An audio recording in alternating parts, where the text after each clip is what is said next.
So somehow when I went on vacation, black men aren't going to college trended. And I can't help but feel similar to how I did when I was a teacher and I had to take a day off. And when I came back, it seemed like the internet didn't know how to act, but that's expected. And I also want to say before I start ranting, because this one will get ranty. Shout out to people like Marquise Devon and Professor Odie. I think Kim Foster stuck her neck out with her audience to have a nuanced discussion about this. Olay also dropped a podcast with a bunch of people about this and so on. Plenty of others have had really good takes on this. So if you're locked into the greater black progressive commentary space, and you kind of already know that this is a BS culture war discussion. That said, I do have some thoughts. So if you're new to the topic or the issue or this whatever, the conversation about what's wrong with black men is one that comes up a lot. In particular, this all started from a New York Times article that brought up how specifically black male college enrollment is down at HBCUs, which is an important thing to point out for a few reasons. Most significantly is that this went from a specific discussion about HBCU enrollment, which is a small fraction of all college students in general, into a broader discussion about black men specifically in all colleges. And that should be enough to show you the real core reason why this became a trending topic, which is it gave an excuse for people to talk bad about black men online. A lot of y'all motherfuckers hate black men. You do. And you love to talk about us regardless of the situation, unless it's something really, really good. And even then, some of y'all, I be seeing y'all, it's only to talk bad about how the good thing we're doing isn't as good as it seems. And I think this is so insidious because as I say this, I know there are certain people whose antenna are going up because this does sound a little bit like Black Manosphere talk, because this is something that they will say all the time, broken clock and all that. However, if you know me and you watch me, you know I'm not a Manosphere red pill type of guy. Some of you really want to put me in that box very badly, and that's because, again, y'all low-key hate us. And so anytime a black man talks positively about black men, you take it as some type of, like, I need y'all to go to therapy and get offline. I'm just being real with y'all. But the reason why this doesn't get called out a lot is because it's very easy to hide contempt and anger and hatred towards black men in concern trolling and saying, oh, I just want to uplift and fix black men and confront the problems that black men present to the world. So you'll have people like Steve Harvey forcing a bunch of boys to cut their hair so they can become real men, not thinking about the traumatic and anti-black ideology steeped in that type of behavior. You can just say, oh, I don't think black men should be degenerates or deadbeats or brokies or abusers or predators. And those are all things I think most of us would agree upon. But when you don't have a good understanding of black men, when you don't have any good relationship with black men around you, and you don't talk to or listen to black men when they talk about these issues, then you don't end up saying anything useful or meaningful. You end up at best concern trolling and at worst, just trolling. The stuff that the world tends to push forward about black men is hard to be supportive of. I get it. But you also have to be critical about how these things end up in your face, because as soon as a black man acts a donkey in public or does do something dysfunctional, all the cameras and the microphones show up. For example, right now, y'all are turning this Aaron the plumber dude who got famous off the balloon pop, whatever, y'all are turning him into the next Kevin Samuels right before our eyes.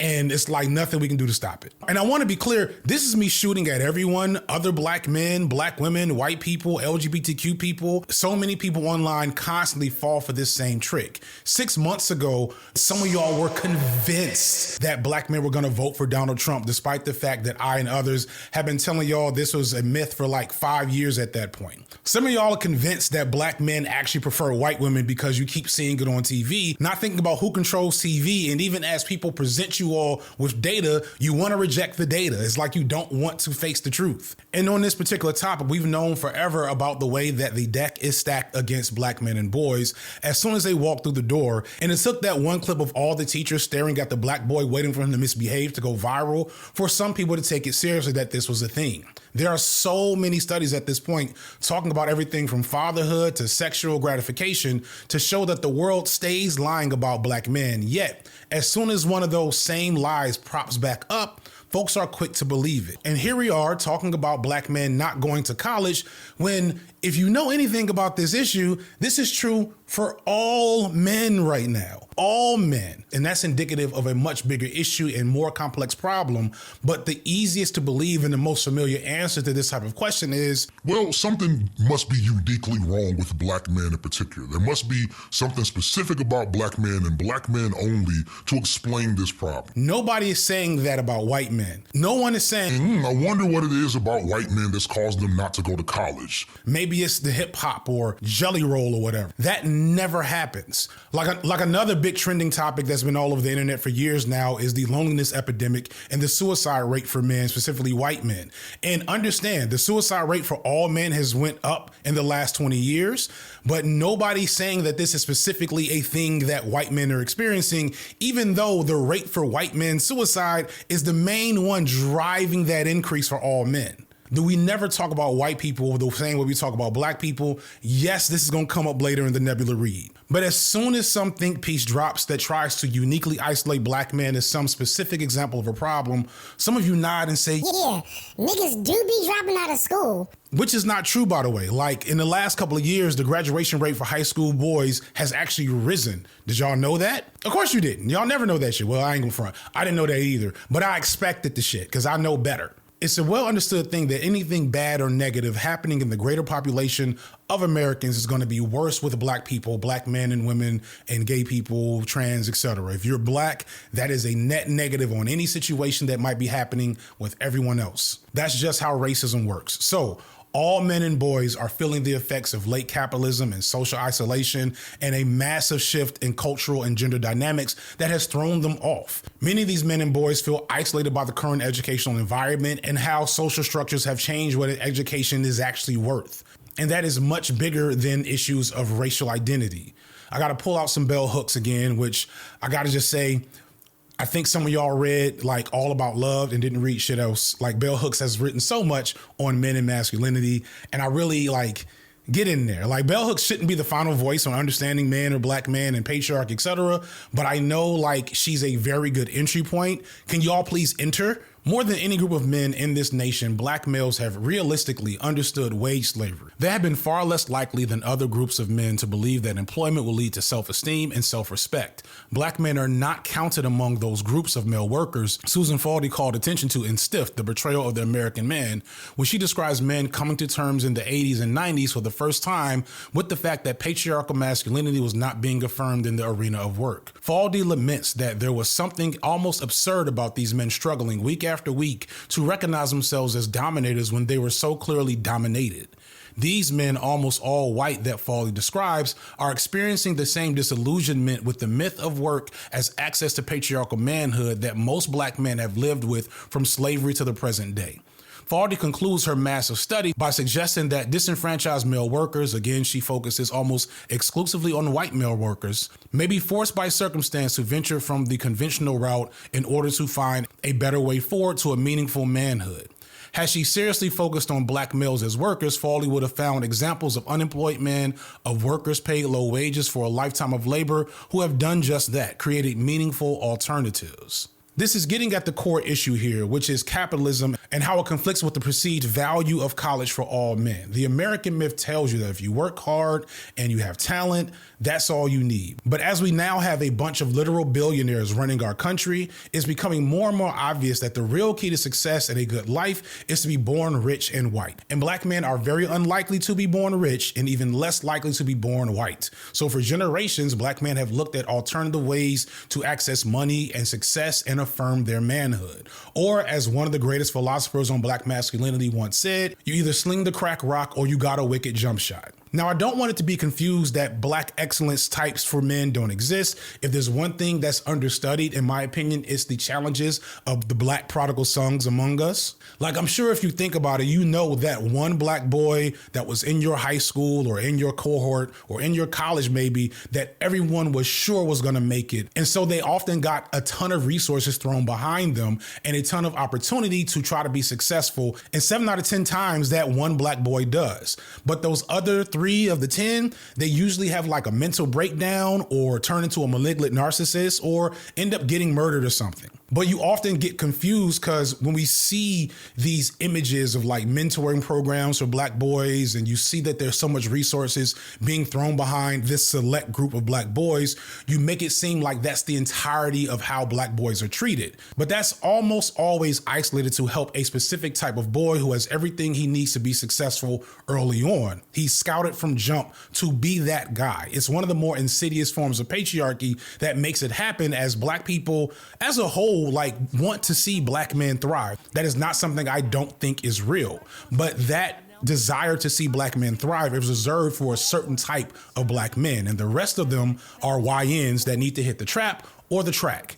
When I talk about this, I always like to come back to people like George Floyd or Ahmaud Arbery and the countless other black men murdered by the state, who in death, they become martyrs. They're treated with a lot of reverence and respect. But in life, they would have been called dusties and good for nothings. They're the around the way black men that make up the fabric of many black communities. They aren't black excellence.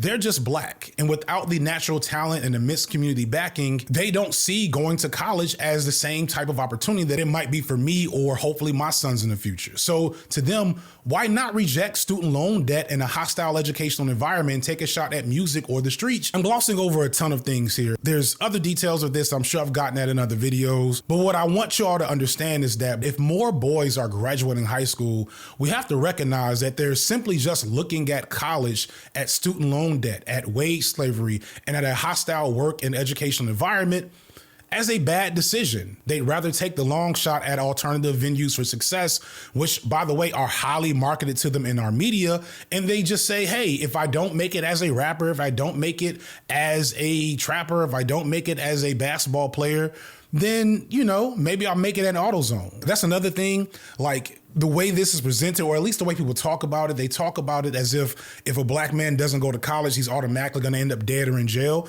And like the vast majority of black men are just in the workforce. This is niggas with jobs, niggas working at factories, niggas that are truck drivers. Like, instead of boycotting Target, y'all know how much could be done by organizing the thousands of black male truck drivers that are bringing goods to Atlanta alone. These dudes are all around us. It's like Fight Club. You don't pay attention to them until they do something good or bad. And I might be the first person you've heard say if the Target boycott was to go anywhere, they really need to get the truckers involved.